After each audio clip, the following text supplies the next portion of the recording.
My name was Sarah Miller, and I was 48 years old when my life split into before and after. I made a mistake, the same kind another woman in my town had made. We were both mothers, both stumbled, but she had a lawyer who cost $50,000. Mine cost $500. She walked out of the courtroom smiling. I walked out in handcuffs. From that day on, I understood that prison in America begins long before the bars.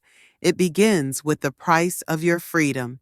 If this story resonated with your soul, click subscribe and let me know in the comments which city or country you're listening from. I'm truly curious to know where you're tuning in from. My name was Sarah Miller. I was 48 years old, and before all of this, I had been working as a cashier at a small grocery store in Dayton, Ohio. I was not extraordinary, not invisible either, just one of those people who quietly held the world together by scanning groceries, smiling politely, and stretching every paycheck to cover rent, utilities, and the endless stream of small expenses that always seemed to rise faster than my wages. That was who I had been before I stepped into the courtroom, where the air smelled of polished wood, stale coffee, and finality. The walls of the courtroom seemed to lean inward as I sat on the hard wooden bench reserved for defendants. The American flag hung in one corner, limp under the fluorescent lights, and the seal of the state loomed behind the judge's chair. I had seen these images in textbooks and television dramas, where justice was painted as noble and blind. Yet in that moment, I could feel that justice had eyes, and they were already measuring me, weighing me, placing me into a box long before the gavel struck. I felt the weight of my clothes, a plain blouse and skirt that had faded after years of wear. My shoes, scuffed from months of double shifts, looked out of place on the polished floor. Across the aisle, the prosecutor stood in a sharp suit that glimmered under the artificial light. His voice carried with a rhythm designed to cut, each syllable hitting like a nail hammered into wood. He listed my mistakes one by one, each framed as if they were intentional, malicious choices rather than desperate acts made by a woman who had too little and tried to stretch it too far. Beside me sat my lawyer. He was young, perhaps too young, his tie crooked, his suit wrinkled from long hours and too many cases stacked on top of one another. He smelled faintly of reheated coffee, and his hands trembled slightly as he shuffled papers that seemed too thin to carry the weight of my life. He leaned close to whisper encouragement, but his voice barely reached my ears over the echo of the prosecutor's accusations. He had been paid $500, the most I could gather, by pawning my mother's locket and selling off a few pieces of furniture. $500 for someone to stand beside me in the arena of law. I watched as he failed to object to claims that twisted the story beyond recognition. Each omission felt like a betrayal, though I knew it was not malice. It was exhaustion, limitation, the quiet defeat of someone who had too much on his shoulders and not enough strength to lift it. When the judge glanced at him for rebuttals, his words fell flat, barely audible, and were swallowed by the silence of the courtroom. Then, as though fate wanted me to suffer twice, I saw her. Across the aisle sat another woman, her case scheduled on the same day.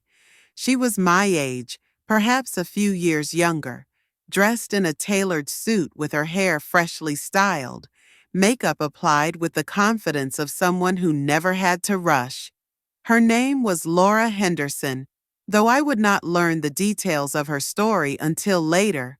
For now, I only knew that she was charged with the very same act as I was accused of, altering a check, trying to fill a gap in a life that demanded more than it gave. But she had a lawyer whose name carried weight in this county, a man known for turning the tide of hopeless cases. His fee had been $50,000, a sum so astronomical to me it might as well have been a mountain made of gold. I listened as her lawyer spoke, his voice strong, confident, polished. He challenged every word from the prosecution, demanded clarity, highlighted inconsistencies in the evidence. He made her story sound like a mistake, a misunderstanding, the kind of error anyone could stumble into. His tone carried authority, and the judge nodded, taking notes with careful attention. When my lawyer tried to speak, his words barely landed. When hers spoke, the room seemed to bend toward him, as though gravity itself answered to money.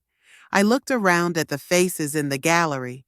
Some sat in quiet judgment, others with curiosity, but no one saw me as a woman.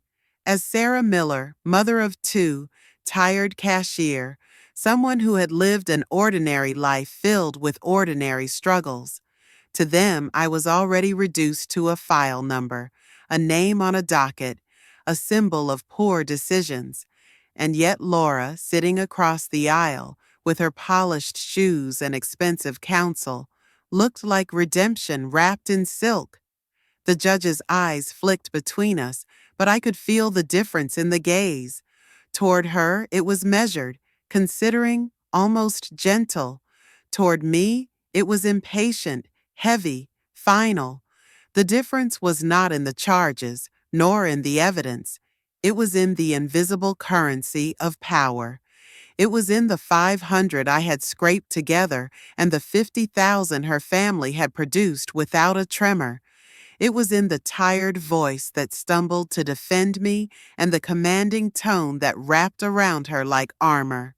My heart pounded as the prosecutor painted me as someone calculated, deliberate, dangerous.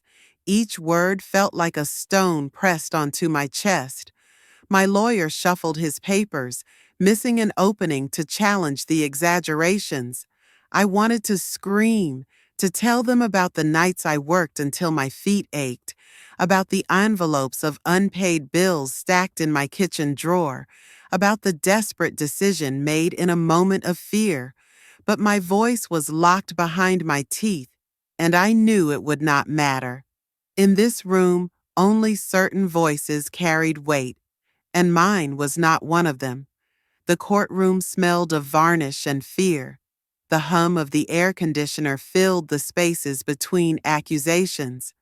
Time slowed until each second felt like a verdict. I stared at the seal above the judge's head, the eagle clutching arrows and olive branches, and wondered which it offered to me. The silence stretched, punctuated only by the gavel striking to adjourn for lunch. For a moment, I closed my eyes and felt the despair sink deeper. In that room, I understood that justice in America was not blind. It saw every thread of clothing, every dollar in your pocket, every name that carried weight or failed to carry any at all. It was not the crime that defined your future. It was the cost of your defense.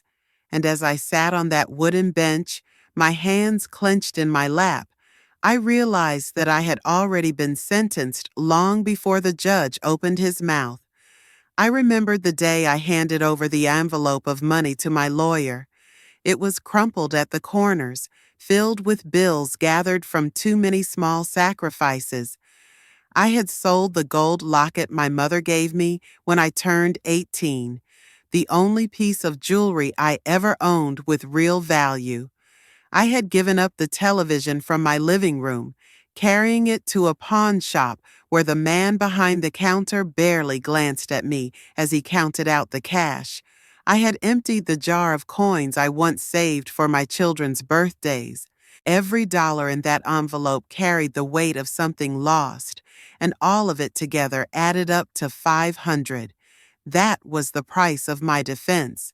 I placed it on his desk in a small office that smelled of dust and overworked air conditioning. The walls were lined with sagging shelves filled with files, their edges curling from overuse.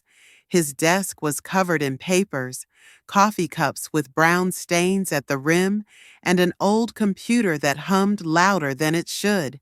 He thanked me with tired eyes, sliding the envelope into a drawer already cluttered with receipts and forgotten letters. I saw no relief in his face, no confidence, only the weariness of someone spread too thin. In that moment, I realized that $500 did not buy skill, strategy, or careful preparation. It bought presence, just someone to stand beside me so that I would not face the system alone. I wanted to believe it meant more, but I knew deep down that it didn't. It was a placeholder, a small shield made of cardboard held up against a storm. I thought of what 50,000 must look like. I pictured checks written without hesitation, credit cards swiped with confidence, retainers placed on the desks of lawyers whose suits were pressed and whose names carried weight in every courtroom they entered. 50,000 could build an entire narrative, could hire investigators to dig through the past, could commission expert witnesses to testify with authority, could polish a story until it gleamed like truth. My 500 could not buy even a fraction of that. It bought silence where there should have been questions. I remembered the first meeting we had about my case. I had brought a folder of receipts, notes, and details I thought might help. I placed them on his desk, and he nodded absently, barely skimming through the pages before tucking them away. He did not ask for witnesses, did not look deeper into the inconsistencies in the police report, did not question the circumstances that had brought me there. He was too busy. He had a line of clients waiting outside his door, each clutching their own envelope of small sacrifices, each hoping he could stretch himself far enough to cover them too. I watched him in court, flipping through thin notes that barely scratched the surface of my story. His voice wavered as he spoke, lacking conviction, not because he wanted me to fail, but because he simply had nothing stronger to give. The 500 I had handed him did not allow for preparation. It did not allow for long nights of research or carefully planned arguments. It bought me a seat next to him and the fragile comfort of knowing I wasn't standing alone. I thought often of the invisible scale that weighed us. On one side, my 500, a sum gathered through desperation. On the other, her 50,000, paid with ease. That scale did not measure guilt or innocence. It measured resources. And in the courtroom, resources determined outcomes. The prosecutor spoke with confidence because he knew the imbalance would hold. He knew my lawyer's hands were tied before the trial even began. There were moments when I imagined what it would have been like if I had been able to afford more. If I had walked into a law office with high ceilings, polished furniture, and staff who greeted me with smiles instead of glances at the clock. If my lawyer had called me in for weekly meetings, reviewed every detail, questioned every inconsistency, and built a defense strong enough to stand. If he had spoken with authority that filled the room, the kind of authority that made even judges lean forward to listen. But those were dreams reserved for people with bank accounts that never trembled, for families who could write a check without selling the pieces of their past. The 500 followed me like a shadow. Each time my lawyer failed to object, each time he stumbled through a response, I felt the number written across my forehead. 500. Not enough to matter, not enough to change anything. It was the silent figure that defined my fate before a single verdict was spoken. When I sat in the courtroom, I felt stripped of everything but that number. My blouse, my tired shoes, my worn face, none of it mattered. What mattered was that 500 could not stand against 50,000. That was the cruel mathematics of justice. One woman's freedom cost less than a second-hand television, while another's was gilded in retainers and expert testimony. I remembered how my children looked at me when I left for court, their eyes filled with questions they did not know how to ask. They believed, as I once did, that truth mattered, that telling your side of the story was enough. But I had already learned the truth. In America, truth had a price tag, and mine was too small to purchase it. Each night I sat awake in my bed, staring at the ceiling, running numbers in my head. I thought of all the ways 500 could have been different. If I had worked one more job, sold more of what little I had, borrowed from people who had nothing to lend. But even if I had doubled it, tripled it would never have reached the sum that bought her freedom. I had been trapped long before the trial began, trapped by the walls of poverty that narrowed around me until the only path left led straight into the courtroom. The envelope of money, now long gone, lived in my memory as a symbol of futility. I had handed it over with trembling fingers, hoping it would buy me a chance. But what it truly bought was time. The time of a tired man already drowning in cases. The time of someone who could not afford to care too much about one more client. It was not his fault. It was the system's design, a conveyor belt of human lives where the wealthy stepped off with warnings and the poor were delivered into cages. I carried that knowledge with me like a scar. The price of defense was not just measured in dollars, it was measured in futures. Mine had been sold for 500, and no matter how I tried to twist it, no matter how I tried to find hope in the cracks, I could not escape the truth that my worth in that courtroom had been less than the cost of a used car. That was the price of my defense. The first sound that greeted me each morning was the metallic rattle of keys echoing down the corridor, followed by the heavy slam of doors. It was a sound that did not just announce the start of the day, but also reminded me that freedom had been locked away, reduced to something mechanical and unreachable.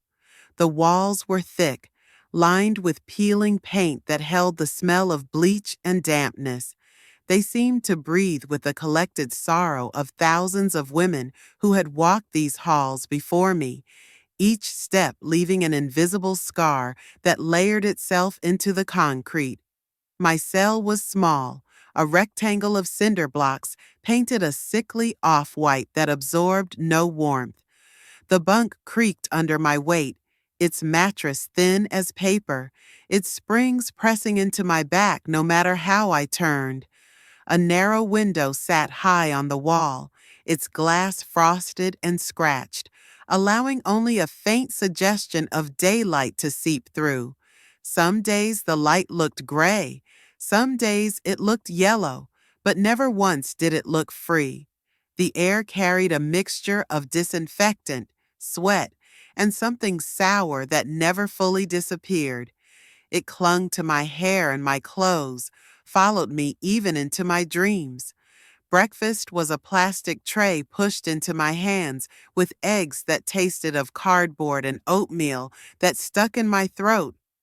Coffee was little more than colored water, bitter and thin. Eating was less about nourishment and more about routine, a way to mark time in a place where clocks seemed irrelevant and days blended into each other. The voices of women filled the space, rising and falling like waves crashing against stone. Some argued, some laughed too loudly, some cried into their pillows at night. Each sound reminded me of how crowded we were, yet how alone we remained inside ourselves. I learned quickly not to ask questions and not to share too much. The walls had ears, and every story could become a weapon in someone else's hands. Silence became my shield, and with it came an invisible kind of survival. I carried memories like contraband inside me. The smell of bread from the grocery store where I once worked, the warmth of my children's hands as they clung to me when they were small, the sound of my own name spoken without judgment. These things lived inside me, but the walls pressed harder with each passing week, making the memories feel fragile, as though they might dissolve if I held onto them too tightly.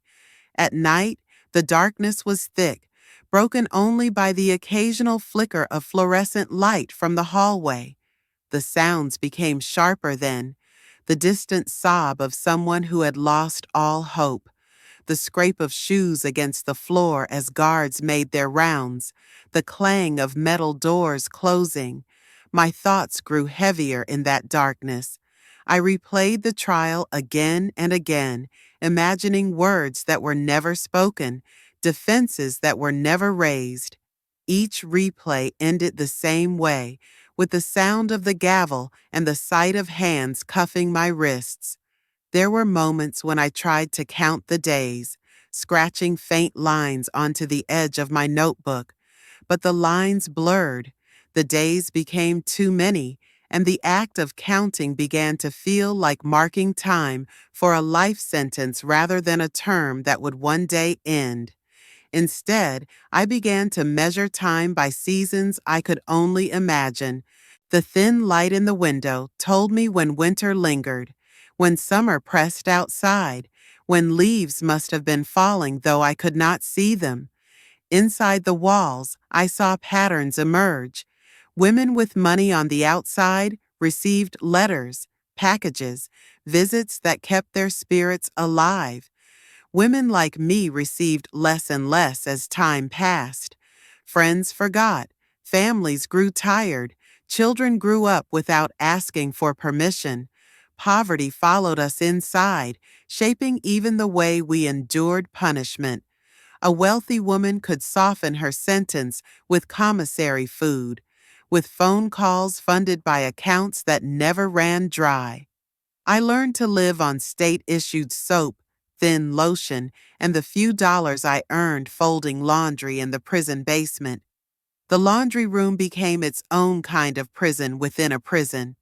The heat from the machines pressed into my skin, the smell of detergent mixed with sweat until my head spun. Yet folding uniforms gave me something my cell did not: rhythm.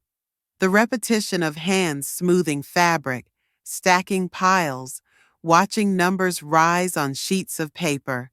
It was mindless, but mindless work was sometimes the only thing that kept despair from taking over completely. In the yard, the chain-link fence stretched toward the sky, topped with razor wire that glittered cruelly in the sun. The grass was patchy, the ground uneven. Yet women walked in circles there, over and over, like animals pacing in cages. I walked too, letting the rhythm of my steps carry me through thoughts I could not say out loud. Beyond the fence, the world continued, but it looked like a distant planet I would never reach.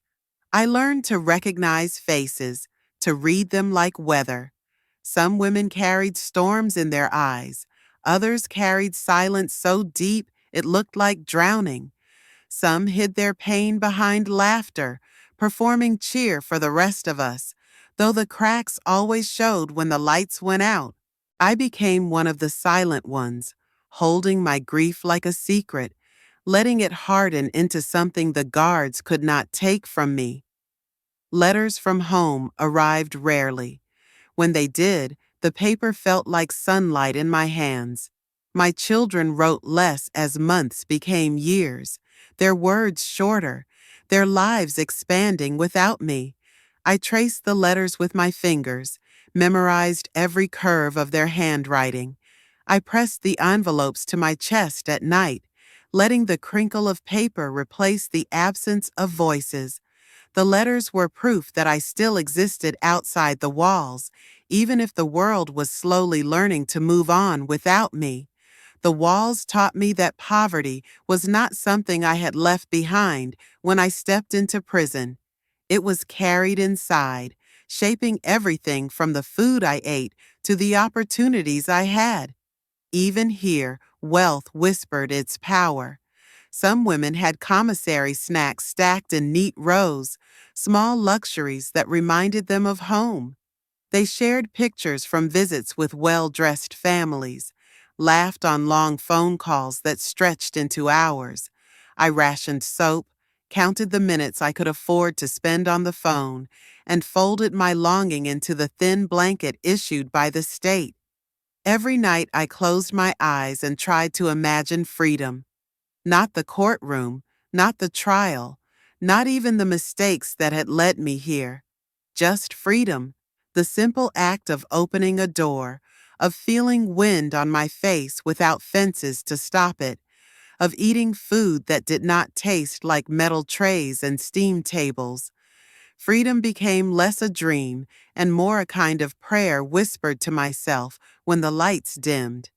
Inside those walls, I came to understand that prison was not only built from concrete and steel, it was built from the imbalance of wealth that followed me from the courtroom, from the $500 that had never been enough to buy justice. The sentence lived not just in the years marked on paper, but in every moment the walls pressed closer, reminding me that I had been trapped long before I arrived. I carried her image with me, the woman whose life had run alongside mine, like two tracks splitting in opposite directions. Her name was Laura Henderson. I did not know her well, but her face appeared often enough in the local paper for me to feel like I was watching a story that could have been mine unfold through glossy photographs and printed words. She was only a few years younger than I was, yet she looked untouched by the weight of the world. Her hair was styled, her teeth shone white in her smile. Her children stood beside her in photographs like polished ornaments. She looked like someone who had made a mistake and then been given the luxury to rise again. I compared that to the reflection I saw each morning in the dull metal mirror of my cell. My skin was pale under the fluorescent lights, my eyes ringed with shadows that deepened with each sleepless night, my hair cut short by necessity rather than choice. My smile had become something I practiced only when guards passed, a weak attempt to mask how time hollowed me out. I had once been Sarah Miller, a cashier, a mother who worked double shifts and still came home to cook dinner. But inside the walls, I became a number, my name written in logs and shouted during roll call. I existed only as a file, not as a person who had lived an ordinary life until desperation steered me wrong. Her story reached me in fragments, in clippings passed around by other women, or in whispers carried through visiting rooms. I heard she had received probation, community service, and the freedom to return home the same day she stood in front of the judge. Her children had not been separated from her.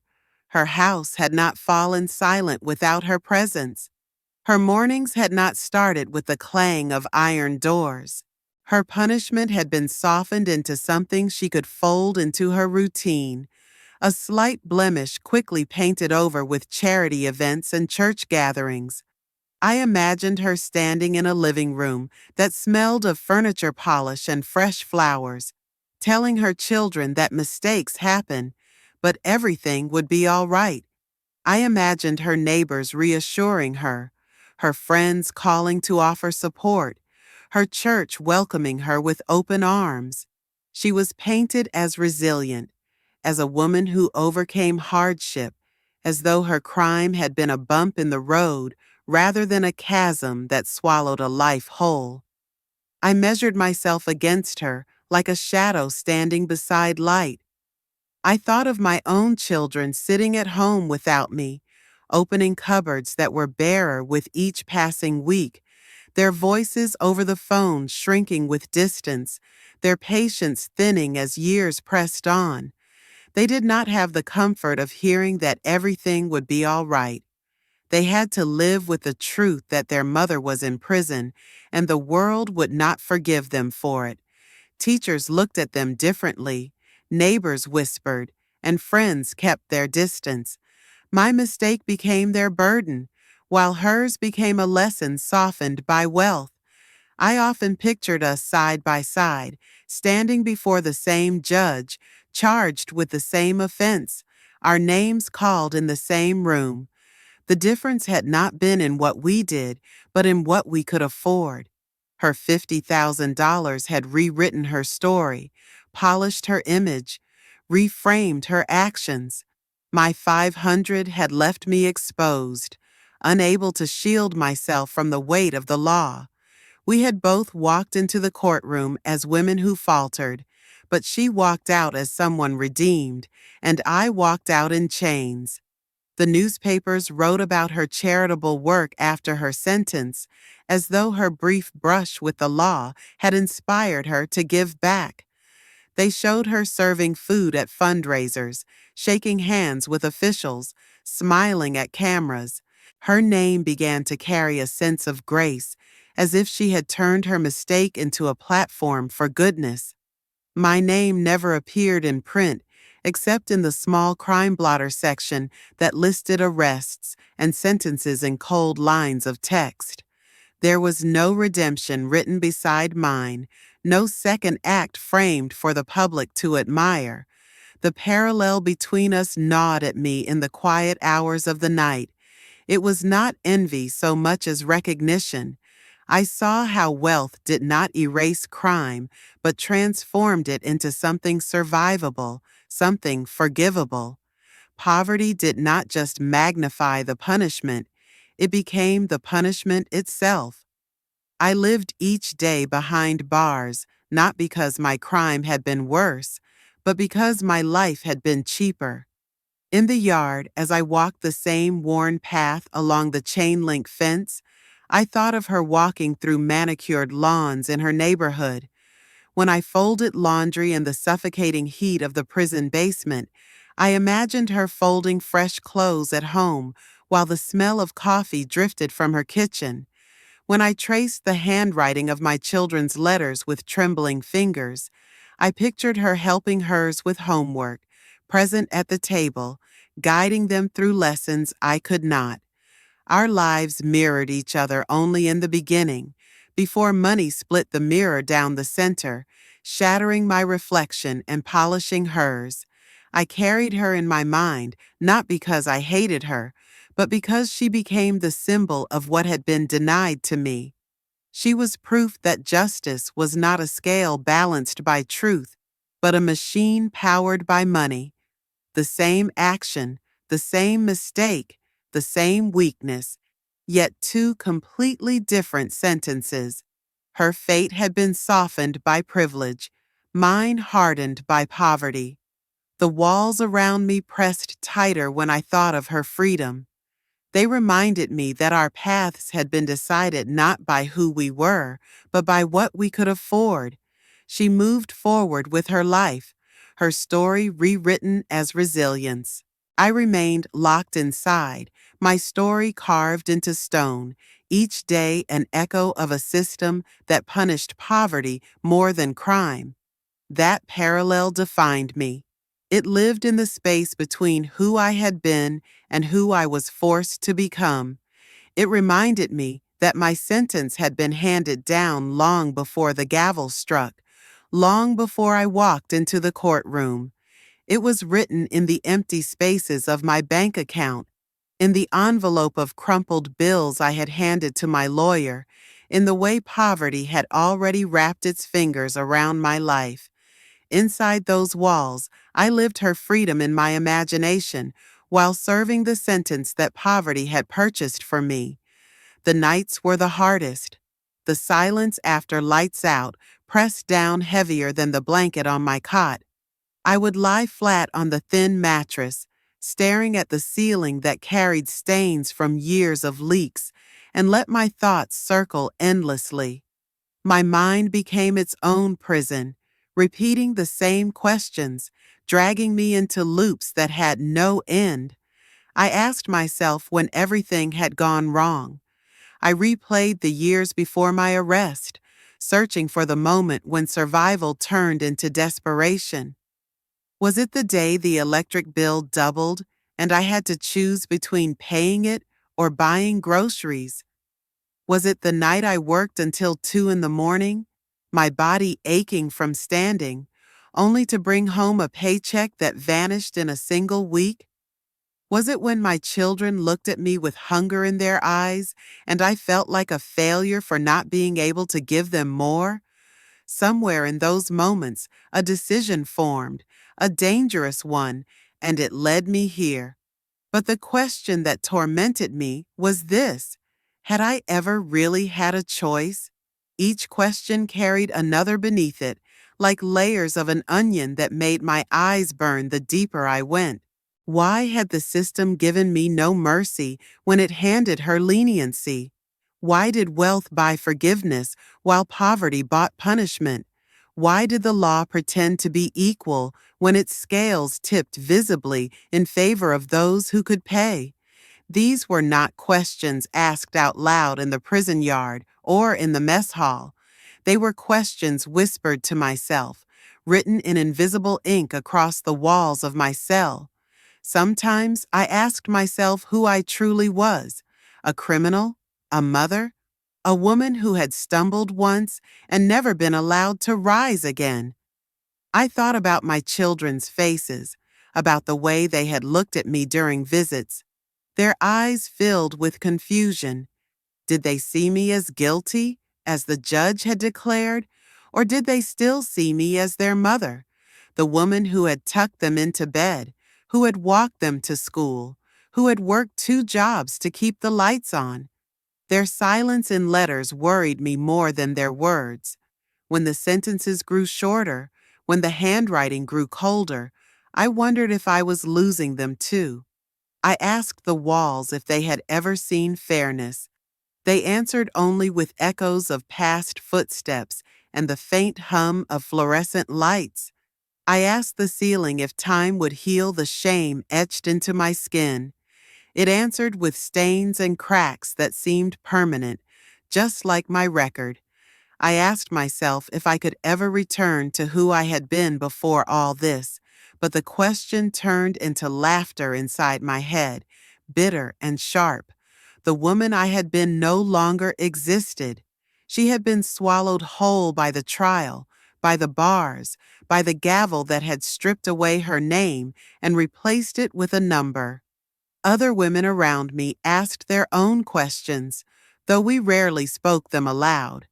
I could see them in the way they stared into space during meals, in the way their hands trembled when they folded laundry, in the way their shoulders sagged after phone calls that ended too quickly. Questions hovered in the air of the prison like dust motes in sunlight, visible but never graspable.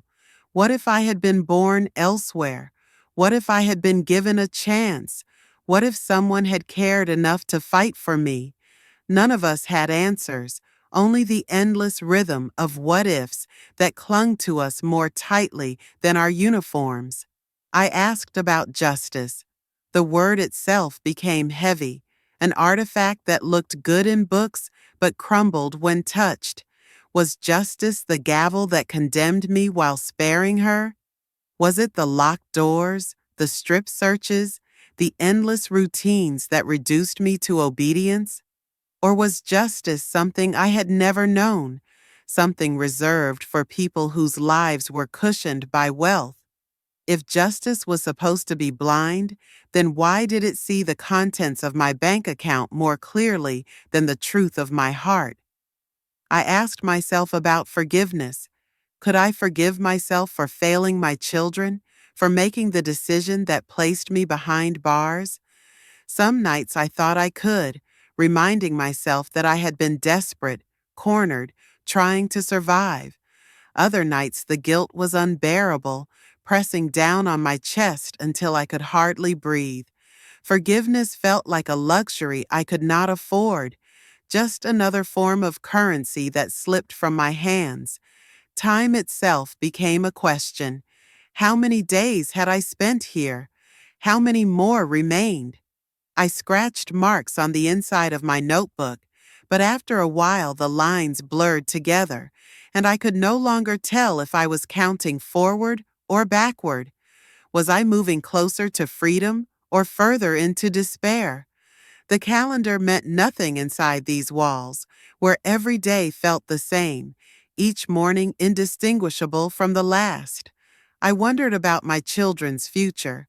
Would they grow up to resent me, to carry my record like a weight tied around their own necks?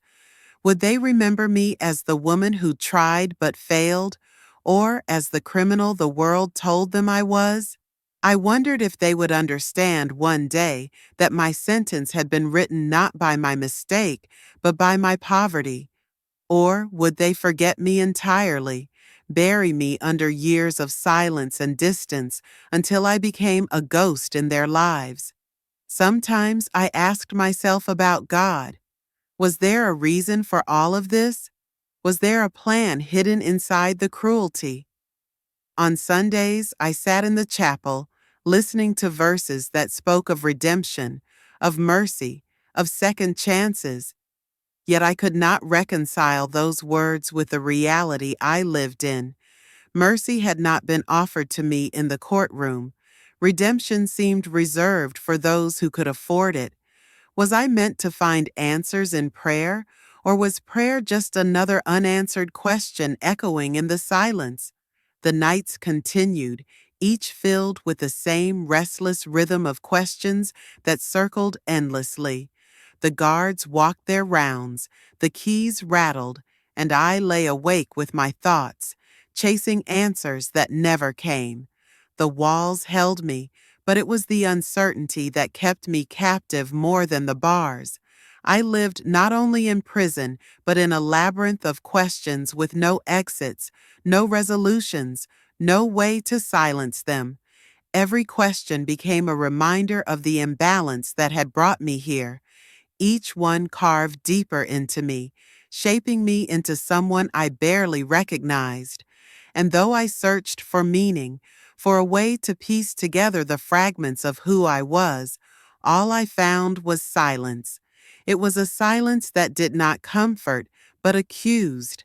A silence that answered every question with the same unyielding truth. There were no answers for women like me. When the gates finally opened, the sound of metal grinding against metal echoed in my chest louder than in the yard.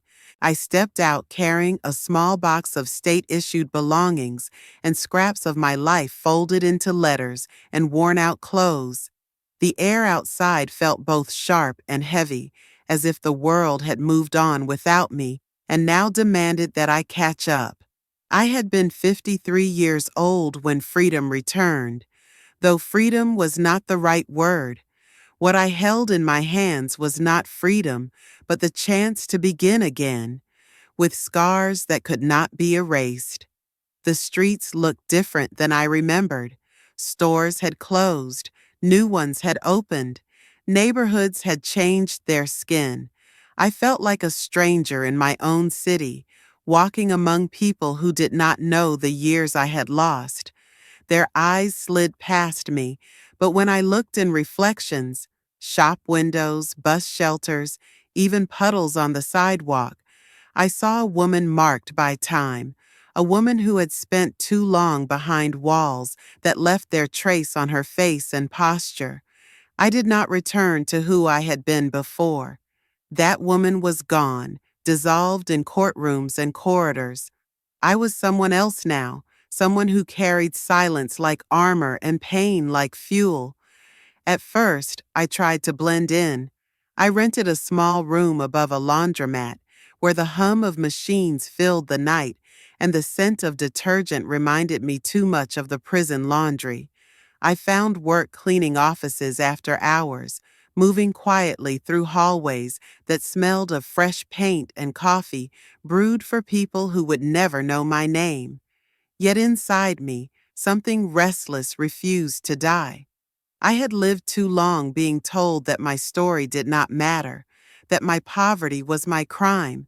I could not carry that weight quietly anymore. I began to write, on scraps of paper at first, then in cheap notebooks I bought at the corner store. I wrote about the courtroom, about the way my $500 dissolved like smoke while another woman's $50,000 purchased her freedom. I wrote about the walls, about the silence, about the questions that still chased me even in the open air. The words poured out like water breaking through a dam, unstoppable, cleansing. Soon I found small spaces where my voice could be heard. A community center allowed me to speak one evening. I stood before a room of strangers, my hands trembling as I unfolded pages stained with ink. I told them about justice that was blind only to the poor, about how money bent the law until it snapped over our backs.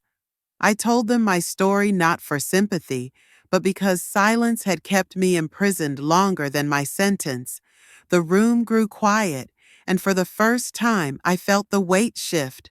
My voice filled the air where once there had only been gavel strikes and accusations. More invitations followed.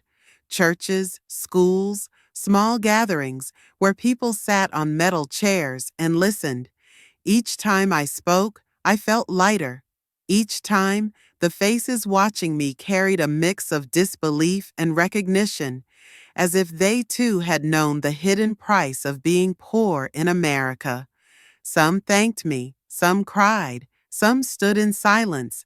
I carried their reactions like proof that my life had not been wasted, that my pain could grow into something larger than itself.